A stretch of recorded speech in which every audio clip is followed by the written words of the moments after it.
Assalamualaikum warahmatullahi wabarakatuh. Halo semuanya, selamat datang di sesi pembelajaran fikih praktis. Saya Sri Azura dengan NIM 1052025050, mahasiswa PKMI Unit 3. Jadi pada kesempatan kali ini kita akan membahas topik yang sangat penting, terutama saat kita berada dalam situasi darurat atau keterbatasan, yaitu tayamum dan kondisi yang membolehkannya. Mari kita simak penjelasannya. Nah teman-teman, pertama-tama kita harus tahu dulu apa sih itu tayamum. Secara sederhana, tayamum adalah cara bersuci sebagai pengganti wudhu atau mandi wajib. Alatnya bukan air, melainkan debu atau tanah yang suci. Islam memberikan kemudahan ini agar kita tetap bisa melaksanakan sholat meskipun air tidak tersedia atau dalam kondisi yang membahayakan jika terkena air. Nah, mungkin ada yang bertanya, apa sih dasarnya? Jadi, landasan tayamum ini sangat kuat. Di dalam Al-Quran surah Al-Maidah ayat 6, Allah berfirman yang artinya, jika kamu tidak memperoleh air, maka bertayamumlah dengan tanah yang baik dan suci.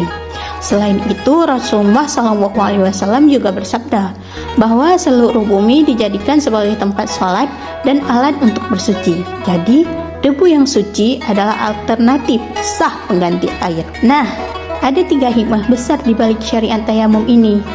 Pertama, sebagai bentuk kasih sayang Allah, agar ibadah kita tidak terputus dalam keadaan apapun.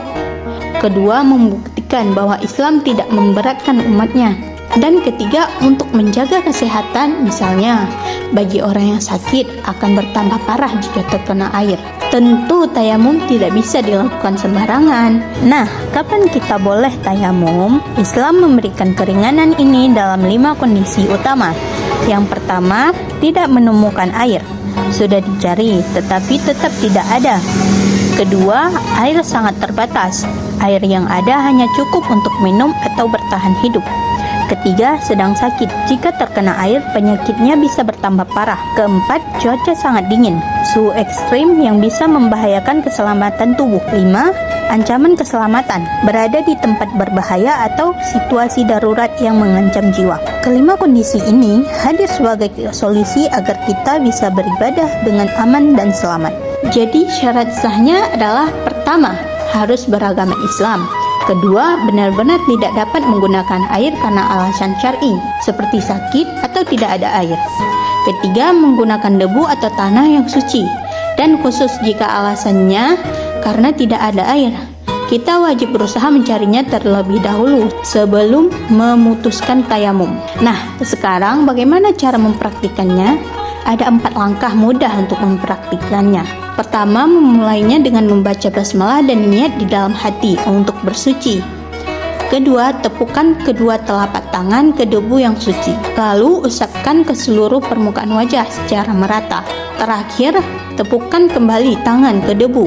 Lalu, usap tangan kanan dan kiri hingga pergelangan atau siku. Cukup simpel bukan?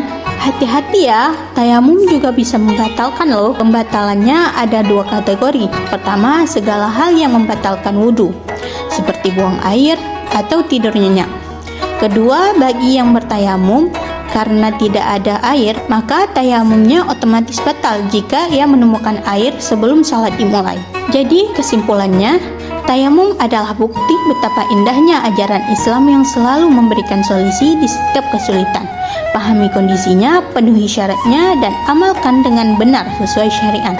Semoga materi ini bermanfaat bagi kita semua dalam menjalankan ibadah sehari-hari. Terima kasih sudah menyimak. Wassalamualaikum warahmatullahi wabarakatuh.